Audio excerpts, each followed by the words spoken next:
স্যামসাংয়ের ইতিহাসে Samsung Galaxy A15 5G একদম সস্তায় 5G একটি ডিভাইস বর্তমান বাংলাদেশ মার্কেটে। সাথে রয়েছে অসাধারণ স্পেসিফিকেশন। এই ফোনটাতে রয়েছে সুপার অ্যামোলেড ডিসপ্লে, 5000 mAh এর ব্যাটারি, 5G চিপসেট এবং এই ফোনটা কিন্তু সুপার ডিউরেবল এবং খুবই হ্যান্ডি এবং একটা কিউট ডিভাইস। সব মিলিয়ে এই ফোনটা এই বাজেটের মধ্যে কতটুকু প্রেফারেবল হবে আপনাদের জন্য, এবং র্যাম রোমেও কিন্তু এই ফোনটা খুব একটা হতাশ করে নাই, যেখানে রয়েছে 8GB র্যাম এবং 256GB স্টোরেজের মতো সুবিধা। সব মিলিয়ে এই ফোনটা এই বাজেটের মধ্যে আপনাদের জন্য কেনা কতটুকু যুক্তিযুক্ত, এবং এই ফোনটা এই বাজেটের মধ্যে আপনারা আসলেই কিনবেন নাকি এটার অল্টারনেটিভ কোনো ভালো ডিভাইস মার্কেটে রয়েছে, বিস্তারিত জানাবো সম্পূর্ণ ভিডিও জুড়ে। সো বরাবরের মতো আমি রয়েছি পারভেজ হাসান, আর আপনারা দেখছিলেন পিএইচ জোন। একটি মতো মিস না করে চ্যানেলটি সাবস্ক্রাইব এবং লাইক করে চলুন শুরু করা যাক। সো ফোনটার ডিজাইন নিয়ে কথা বলতে গেলে খুবই অসাধারণ এবং খুবই চমৎকার এবং কিউট একটা ডিভাইস, যে কারণে এই ফোনটা দেখতে কিন্তু খুবই দারুণ লাগে এবং হ্যান্ডফিলটা কিন্তু খুবই চমৎকার।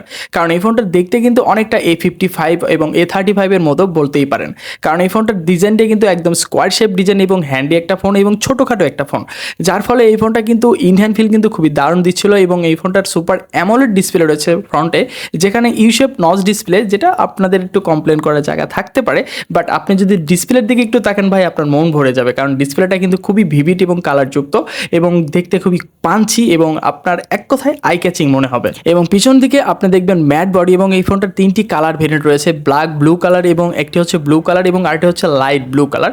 প্রত্যেকটা কালারই আপনাকে আকৃষ্ট করবে। ফোনটার বডি এবং ফ্রেমটা কিন্তু টোটালি প্লাস্টিক, বাট আপনি যদি ফ্রেমের দিকে একটু হাত দেন, মানে আপনি যদি ফিজিক্যালি ফোনটা হাতে নেন, আপনার কাছে কখনো ব্যাড ফিলিংস আসবে না। ফোনটা দেখতে কিন্তু একদম মনে হয় মেটাল একটা বডি, এবং এটার যে ফ্রেমটা টোটালি মেটাল একটা ফিল দেয়। সো সবচেয়ে বড় কথা হচ্ছে, যারা ছোটোখাটো একটা ফোন খুঁজছেন এবং খুব হ্যান্ডি এবং লাইট ওয়েট একটা ফোন খুঁজছেন, তারা কিন্তু এই ফোনটা এক দেখাতেই চয়েস হয়ে যাবে। ফোনটার পোর্শন বাটন সেকশনে সকল রকম গুরুত্বপূর্ণ পোর্শন বাটনে দেখতে পাবেন সাইড মাউন্টেড ফিঙ্গারপ্রিন্ট সেন্সরটা যদি না থেকে যদি ইন ডিসপ্লে ফিঙ্গারপ্রিন্ট সেন্সর থাকতো, তাহলে আশা করা যায় অডিয়েন্সটা খুব একটা কমপ্লেন করতে পারতো না, বাট দেয় না যেহেতু, সেহেতু কমপ্লেন করার কোনো জায়গা নেই। এবং সবগুলো গুরুত্বপূর্ণ জিনিস আপনি পেয়ে যাবেন। এখানে নয়েজ ক্যান্সেলেশন স্পিকারটাও দিয়ে দিয়েছে, যেটা স্যামসাং কিন্তু বরাবরই দিয়ে থাকে। ওয়েল, ডিসপ্লে নিয়ে কথা বলতে গেলে সুপার অ্যামোলেড ডিসপ্লে ইউজ করা হয়েছে, যেখানে 16 মিলিয়ন কালারযুক্ত 6.5 ইঞ্চির একটি একদম দারুণ এবং কিউট একটা ডিসপ্লে দেওয়া আছে এই ফোনটাতে, যে কারণে আপনি যদি কন্টেন্ট ওয়াচিং করে থাকেন, তাহলে এই ডিসপ্লে নিয়ে আপনি কোনো টেনশন করতে হবে না, কারণ এই ডিসপ্লের আউটপুটটা এবং কালার কোয়ালিটিটা একদম মারদাঙ্গা। কারণ এই ফোনটার যে আউটপুটটা পাবেন, মানে এর কালার কোয়ালিটি এবং এটার কালার অ্যালগোরিদম এতটাই পাঞ্চি এবং এতটাই কালারফুল, যে কারণে আপনি যে কোনো কন্টেন্ট ওয়াচিংয়ের ক্ষেত্রে আপনাকে একদম দারুণ একটা ফিল দিবে। এছাড়া ফোনটাতে কিন্তু ফুল HD+ রেজুলেশন ডিসপ্লে রয়েছে, আর ডিসপ্লেটা আপনি কিন্তু 90 হার্জের রিফ্রেশ রেট রয়েছে, এবং আপনি ডিরেক্ট সানলাইটে গেলেও এই ডিসপ্লে নিয়ে খুব একটা পেইন পোহাতে হবে না, কারণ 800 নিট পর্যন্ত পিক ব্রাইটনেস এবং 396 PPA ডেনসিটি রয়েছে ফোনটার ডিসপ্লে থেকে। সো যে কারণে যারা আপনারা ছোটো একটা ফোন করছেন এবং ফোনের ডিসপ্লেটা খুবই চমৎকার লাগবে, বাট লো বাজেটের মধ্যে আপনার স্যামসাংয়ের ফোনই করছেন এবং স্যামসাংয়ের সুপার অ্যামোলেড খুবই পছন্দের, তো তারা কিন্তু অনায়াসে স্যামসাংয়ের A15 5G এই ফোনটা আপনাদের চয়েসের তালিকায় রাখতে পারেন, কারণ ডিসপ্লেটা কিন্তু খুবই চমৎকার। আপনারা যে কোনো কন্টেন্ট ওয়াচিংয়ের ক্ষেত্রে একদম দারুণ একটা ফিল পাবে, এবং 90 হার্জের রিফ্রেশ রেটটা খুব দারুণভাবে কাজ করছিল, এটাতে খুব একটা মানে আমাদের কাছে ব্যাড ফিলিংস আসে নেই, এবং এটার যে টাচ রেসপন্সটা সেটাও কিন্তু খুবই স্মুথ পাওয়া গিয়েছে। এছাড়া ফোনটার এক্সট্রা অর্ডিনারি বলতে HDR10+ এর সাপোর্ট থাকলে আরও জোস হতে পারতো, এবং এই ফোনটাতে যদি কর্নিং গলে গ্যাসের কোনো প্রোটেকশন থাকতো আরও জোস হতে পারতো, বাট এখানে কোনো রকম এনশিওর করা নাই যে কোনো রকম কর্নিং গলে গ্যাসের প্রোটেকশন আছে কিনা। এছাড়া ফোনটাতে কিন্তু পাঞ্চুয়াল কাটআউটের ডিসপ্লেটা থাকলে আরও জোস হতে পারতো। এই বিষয়গুলো যদি আপনি স্যাক্রিফাইস করতে পারেন, ওভারঅল এই ফোনটা কিন্তু আপনাকে এই ডিসপ্লেটা আপনাকে বেশ সন্তুষ্টই করতে পারবে। ওয়েল, এবার যদি আসা যায় ফোনটার পারফরমেন্স নিয়ে, তাহলে শুরুতেই বলতে হয় এই ফোনটাতে কিন্তু আপনি পাবেন 5 বছরের সিকিউরিটি প্যাচ আপডেট, মানে 2029 সাল পর্যন্ত এই ফোনটা কিন্তু আপনাকে নিশ্চয়তা দিচ্ছে প্রায় 5 বছরের, এবং ওএস আপডেট পাবেন প্রায় 4 বছর। মানে অ্যান্ড্রয়েড ভার্সনটা আপনি কিন্তু এখানে 14 থেকে প্রায় 18 পর্যন্ত সাপোর্ট পাবেন, মানে 2028 সাল পর্যন্ত কিন্তু এই ফোনটাতে কিন্তু আপনি অ্যান্ড্রয়েড ভার্সনের আপডেট পাচ্ছেন। এবার আসি ফোনটার চিপসেট নিয়ে। মিডিয়াটেকের ডায়মেনসিটি 6100+ 6 ন্যানোমিটার আর্কিটেকচারে বিল্ড করা একটি ওয়াক্টাকোর প্রসেসর পাচ্ছেন, যার আপ টু ক্লক স্পিড রয়েছে 2.2 GHz, এবং এই ফোনটার মালি G57 রয়েছে এটার জিপি। এখন কথা হচ্ছে ডায়মেনসিটি 6100+ এই চিপসেটটা আসলে কাদের জন্য, বা এই চিপসেটের এই পারফরমেন্সটা আসলে আমাদের জন্য কতটুকু। সো এই ফোনটার অ্যান্টুটু বেঞ্চমার্ক স্কোর চিন্তা করলে প্রায় 4 লক্ষর উপরে। সো 4 লক্ষর উপরে এই ফোনটার চিপসেট দিয়ে আপনি মোটামুটি ভালোভাবে গেম টেম প্লে করতে পারবেন, যদি আপনি পাবজি প্লে করে থাকেন তাহলে প্রায় 40 FPS এর উপরে প্লে করতে পারবেন, হাই গ্রাফিক্সে আপনি গেম প্লে করতে পারবেন।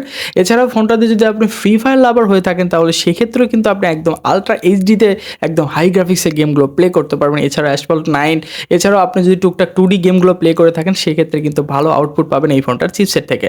এছাড়া ফোনটার হিটিং ইস্যুটা খুবই কম দেখেছি, বাট হিট ইস্যু নাই বললেই চলে। এছাড়া ফোনটার কিন্তু আপনি আউটপুটটা খুবই দারুণ পাবেন, মানে এর পারফরমেন্স সেকশন কিন্তু আপনাকে বেশ খানিকটা মানে সন্তুষ্টই করবে, এটাতে খুব একটা হতাশ করবে না। বাট আপনি যদি খুব হেভি ইউজার হয়ে থাকেন তাহলে এই ফোনটা থেকে আপনি খুব বেশি এক্সট্রাঅর্ডিনারি কিছু পাবেন না, এটা কিন্তু আপনার বিষয়টা মাথা রাখতে হবে। এছাড়াও আমরা টেস্ট করেছি অ্যাপ ওপেনিং ক্লোজিং, এটা খুব ফাস্ট রয়েছিল, মানে আপনার এখানে খুব একটা শাটারিং আমরা চোখে পড়ে নাই এবং এটার যে শাটার স্পিডটা এটাও খুবই দারুণ পেয়েছি, মানে এটাতে খুবই স্মুথনেস একটা বাটার ফিল পেয়েছি। এছাড়া ফোনটাতে কিন্তু 3টি ভেরিয়েন্ট পেয়ে যাচ্ছেন, একটি হচ্ছে 6GB 128GB যার প্রাইস জন বর্তমানে রাখা হয়েছে 31,299 টাকা, অপরটি হচ্ছে 8GB 128GB যেটার প্রাইস বর্তমানে রাখা হয়েছে 33,999 টাকা, এবং আমাদের আপকামিং মানে আপনার 8/256GB প্রাইস রাখা হবে 39,000 টাকা। সব মিলিয়ে এই ফোনটার প্রাইস রেঞ্জের মধ্যে আমার মনে হয় যে স্যামসাং অনেক বছর পর একটা লো বাজেটের মধ্যে একটা দারুণ ডিভাইস আমাদেরকে প্রোভাইড করে রয়েছে। সো এই ফোনটার র্যাম ম্যানেজমেন্টটা কিন্তু খুবই দারুণ, মানে আপনি একসাথে অনেকগুলো অ্যাপস একসাথে রান করলেও খুব একটা শাটার মানে আপনার এটাতে মিচম্যাচ করে না, আপনার অনেক আগের অ্যাপসগুলো খুব দ্রুত রান করছিল এবং এটাতে সো এক কথায় বলতে গেলে এই চিপসেট দিয়ে আপনি day to day task easily করতে পারেন, মাল্টিমিডিয়া কনজিউম একদম ধুমায়া করতে পারবেন কোনো রকম টেনশন ছাড়াই। বাট আপনি যদি গেম টেম করে থাকেন সেক্ষেত্রে হাই গ্রাফিক্সের গেমগুলো একটু কম করে প্লে করার চেষ্টা করবেন, যাতে আপনার লো গ্রাফিক্সের গেমগুলো আপনি ইজিলি প্লে করতে পারবেন কোনো রকম টেনশন ছাড়াই। এবার আসি ফোনটার ক্যামেরা নিয়ে। ট্রিপল ক্যামেরা সেট আপ পাবেন পিছন দিকে এবং এর ক্যামেরা বামগুলো কিন্তু বেশ উঁচু উঁচু করে রাখা হয়েছে। এর আগের যদি A24 এর কথা বলেন তার তুলনায় কিন্তু এই ক্যামেরা বামগুলো বেশ কিউট লাগে দেখতে, কিন্তু মানে একদম প্রিমিয়াম এবং দামি দামি একটা ভাইব সৃষ্টি করে। এই ফোনটার 3টা ক্যামেরার মধ্যে মেইন ক্যামেরা রয়েছে 50 মেগাপিক্সেল যার অ্যাপাচার 1.8 এবং 5 মেগাপিক্সেলের একটি আলট্রা ওয়াইড লেন্স রয়েছে এবং 2 মেগাপিক্সেলের একটি ম্যাক্রো লেন্স রয়েছে। সো 5 মেগাপিক্সেল আলট্রা ওয়াইডটা মোটামুটি অ্যাভারেজ, বাট এখানে 8 মেগাপিক্সেল থাকলে আরও জোস হতে পারতো। বাট 50 মেগাপিক্সেল প্রাইমারি ক্যামেরাতে আপনি মোটামুটি খুব দারুণ পিকচার ক্যাপচার করতে পারবেন, এটা নিঃসন্দেহে। আমরা পিকচার ক্যাপচার করেছি এবং আপনাদের পিকচারগুলো দেখাচ্ছি, আপনার দেখলে বুঝতে পারবেন এটা ডিটেলসের পরিমাণ খুবই দারুণ ছিল। বাট পিকচার কোয়ালিটিতে আপনি যদি হিউম্যান ফেসের দিকে একটু দেখেন তাহলে কিন্তু এটাতে অর্ম টাইপের একটা কালার টোন দেওয়ার চেষ্টা করে, এটা কিন্তু ন্যাচারালি অনেকের কাছে ভালো লাগতে পারে আবার অনেকের কাছে খারাপ লাগতে পারে, এটা আসলে যার যার ব্যক্তিগত ব্যাপার। বাট এটা ডিটেলসের পরিমাণ খুব দারুণ ছিল এবং প্রপার লাইটে পিকচার ক্যাপচার করলে আপনার খুব একটা খারাপ দেখায় না, বাট দিন শেষে কিন্তু এটা বেশ দারুণ একটা ফিল দেওয়ার চেষ্টা করবেন। আপনার যদি প্রাইমারি ক্যামেরা দিয়ে আরও সুন্দর পিকচার ক্যাপচার করেন, বাট আপনি যদি বিভিন্ন ধরনের ফল বা ন্যাচারাল পিকচারগুলো চান তাহলে কিন্তু এর কালার বুস্ট করে একটু ন্যাচারালি একটু বুস্ট আপ করে, দেখতে কিন্তু খুবই আই ক্যাচি মনে হয়। সো এক কথায় এই ফোনটার ক্যামেরা নিয়ে বা এই ক্যামেরার পিকচার কোয়ালিটি নিয়ে আপনি যথেষ্ট সন্তুষ্টই থাকবেন। এবং 5 মেগাপিক্সেল আলট্রা ওয়াইডের ডিটেলসের পরিমাণটা বেশ দারুণ ছিল, বাট আপনি কিছু জায়গায় শ্যাডো এরিয়াতে এটার লাইট যদি প্রপারলি না পায় তো সেক্ষেত্রে একটু নয়েজ দেখা যায় এবং আলট্রা ওয়াইড দিয়ে আপনি মোটামুটি ডাইনামিক রেঞ্জগুলো ধরে রাখতে পারছিল, খুব একটা মিচম্যাচ করে না, বাট রেজুলেশনের ঘাটতিটা বেশ খানিকটা চোখে পড়ে এবং মেইন ক্যামেরার সাথে আলট্রা ওয়াইডের রেজুলেশনটা একটু মানে ঘাটতি চোখে পড়ে।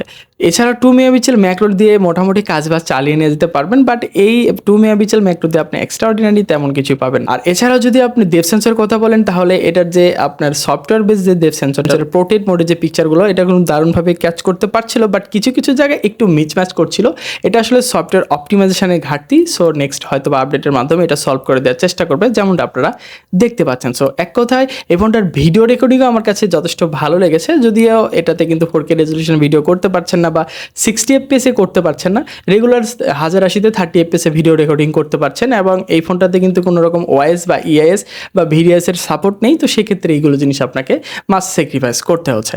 এছাড়াও সেলফিতে রয়েছে 13 মেগাপিক্সেল ক্যামেরা এবং এটাতেও কিন্তু 1080-তে 30 FPS ভিডিও রেকর্ডিং করতে পারবেন। আর এবং সেলফি ক্যামেরার মোটামুটি ওই আপনার প্রাইমারি ক্যামেরার মতোই অনেকটা, এটাতেও বেস্ট অর্ম টাইপের একটা স্টোন দেওয়ার চেষ্টা করে, বাট আপনাতে কিন্তু এটার পিকচার কোয়ালিটি দিন শেষে ভালো লাগবে এবং 13 মেগাপিক্সেল ক্যামেরা মোটামুটি ডিটেলসের পরিমাণে ভালো ছিল এবং এটা যদি পোর্ট্রেট মোডের কথা বলেন এটাও মোটামুটি ভালোভাবেই ক্যাচ করতে পারে, খুব একটা এইচ ডিরেকশন খুব একটা মিচম্যাচ করে না, বাট কিছু ক্ষেত্রে হয়তো বা একটু আপনার কাছে খারাপ লাগতে পারে। সো সব মিলে এই ফোনটার পিকচার কোয়ালিটি আমার আমার কাছে খুবই দারুণ লেগেছে। ক্যামেরার আউটপুটটা আমার কাছে বেশ সন্তুষ্টজনকই মনে হচ্ছে। আশা করি আপনাদেরও ভালো লাগবে যদি প্রপার লাইটে এবং মানে যদি রাতে ছাড়া আপনি দিনে পিকচার ক্যাপচার করতে পারেন। বাট লো লাইটে কিন্তু এই ফোনটার ক্যামেরা দিয়ে আপনি খুব একটা বেশি ভালো কিছু আশা না করাটাই শ্রেয়। এছাড়া ফোনটাতে কিন্তু 5000 mAh এর ব্যাটারি এবং 25 ওয়াট চার্জিং দেওয়া আছে, বাট ইন দ্য বক্স আপনি 15 ওয়াট চার্জার পেয়ে যাচ্ছেন।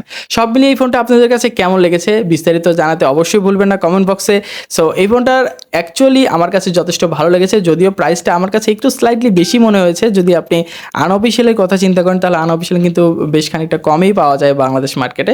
তো সেই তুলনায় যদি আপনি চিন্তা করেন যে বর্তমানে কিন্তু আনঅফিসিয়ালের চাইতে কিন্তু এই ফোনটার প্রাইস ডিফারেন্স কিন্তু খুব একটা কম বেশি না। তো সেই ক্ষেত্রে আপনি চাইলে কিন্তু আনঅফিসিয়ালের জায়গায় অফিসিয়াল ফোনটাই পারচেস করতে পারেন, যেহেতু আপনি লং টাইম একটা সার্ভিস স্যামসাংয়ের অফিসিয়াল মানে জায়গা থেকে আপনারা পেয়ে যাবেন। সব মিলে আজকের ভিডিওটি কেমন লেগেছে জানাতে ভুলবেন না। আজকের মতো এই পর্যন্ত, দেখা হবে নতুন কোনো ভিডিওতে। সে পর্যন্ত ভালো থাকবেন, সুস্থ থাকবেন। আল্লাহ হাফেজ।